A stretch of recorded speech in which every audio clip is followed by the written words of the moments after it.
Bonjour YouTube, ici Largo pour une nouvelle vidéo sur Fablelands, le royaume déchiré. Donc là je vous montre pas le même tome, mais c'est Fablelands, c'est le tome 4, la Horde des Handsep, donc un livre très bien organisé qui s'apparente à un jeu de rôle en terrain ouvert. Et ma foi, pour l'instant j'ai totalement effectivement cette impression. Donc je suis à Fort Brilond, comme vous pouvez le voir, et j'ai le choix entre aller vers l'est et le Nérec, le nord-ouest et Fort Edsgar, vers l'ouest et les terres agricoles, ou vers le sud et Source Bénite. Alors que j'empoigne mon plan juste un instant. Donc Source Bénite, eh bien, peut-être, pourquoi ne pas se baigner à l'intérieur. Donc j'ai un peu exploré tout le tour, là, j'ai rien vu d'exceptionnel. Enfin, en tout cas en quête, je peux aller m'aventurer vers le Nérec, mais ça me paraît être un peu dangereux.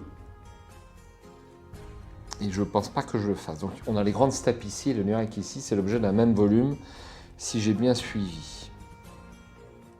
Bon, je vais peut-être retourner à Source Bénite, hein, voilà, et peut-être pour trouver une arme, puisque pour l'instant, je suis totalement désarmé. Donc je vous montre ma feuille de personnage, j'ai 2+1 en charisme.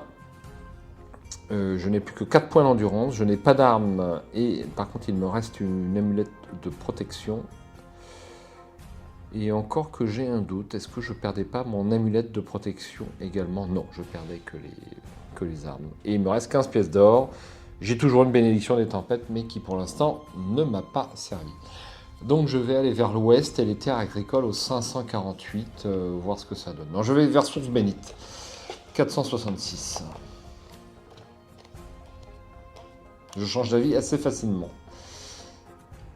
Alors, les troupes socarènes arpentent la route entre Source Bénite et Fort Brilond afin de surveiller les nombreuses allées et venues, et notamment l'approvisionnement des sources vers le fort. On peut visiter Fort Brilond, poursuivre vers Source Bénite ou partir vers les terres agricoles au nord.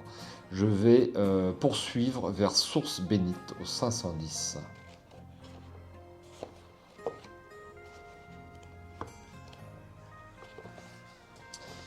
Le village de Source Bénite, niché au pied d'une grande colline, a été construit autour des eaux sacrées, une source réputée pour ses vertus curatives particulières.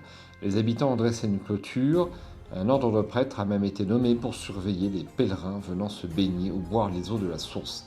Il n'y a pas de marché ici, mais un alchimiste a ouvert une échoppe. Alors, est-ce que j'avais fait explorer les collines ? Jetons un œil aux collines, je ne me souviens plus. Ça va me rafraîchir la mémoire. 398. Alors, la case n'est pas cochée, donc je n'avais pas dû le faire. 398.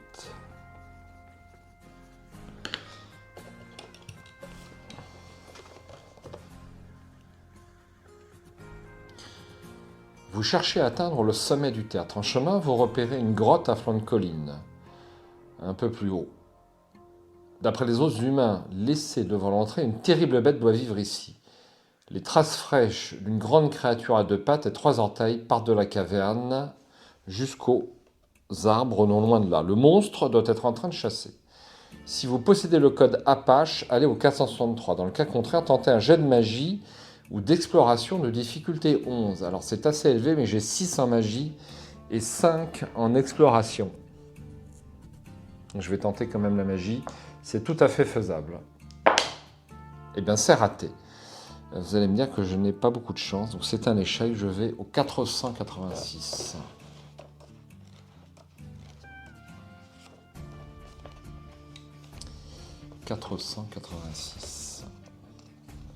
Vous avancez avec prudence. Même si tout semble indiquer que la grotte est vide, vous ne voulez pas vous faire prendre à revers. Sans crier gare, quelque chose surgit de la caverne. C'est un gorlock, une créature aux pattes d'oiseau, au corps reptilien, flanqué de 2 petites pattes avant, et à la tête semblable à celle d'un lézard avec un bec. Vous voyez que ses pattes postérieures sont à l'envers. Ses empreintes laissent donc toujours croire qu'il est parti dans la direction opposée.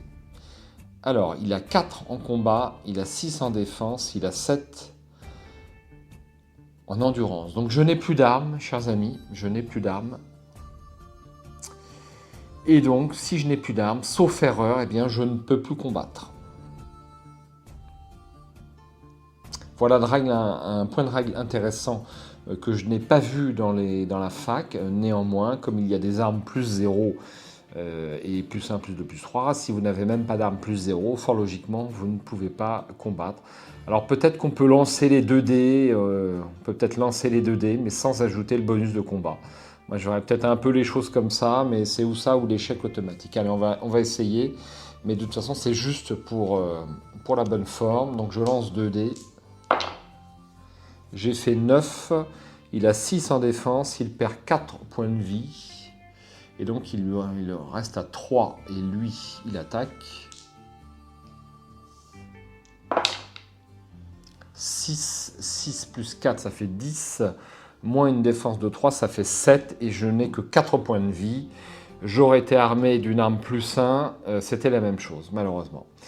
Eh bien, cette vidéo va être très très courte, malheureusement, et c'est la règle du jeu. Voilà, Largo, le mage, a perdu une fois de plus. C'est mon 2e essai qui arrive au bout. Ma foi, c'est assez passionnant, il faut bien le dire. Je vais tout de suite retourner une vidéo, donc je la mettrai en ligne en même temps pour pas qu'on reste sur sa faim pour ceux qui suivraient ces vidéos. Et puis, je vous dis à tout de suite, si vous êtes d'accord.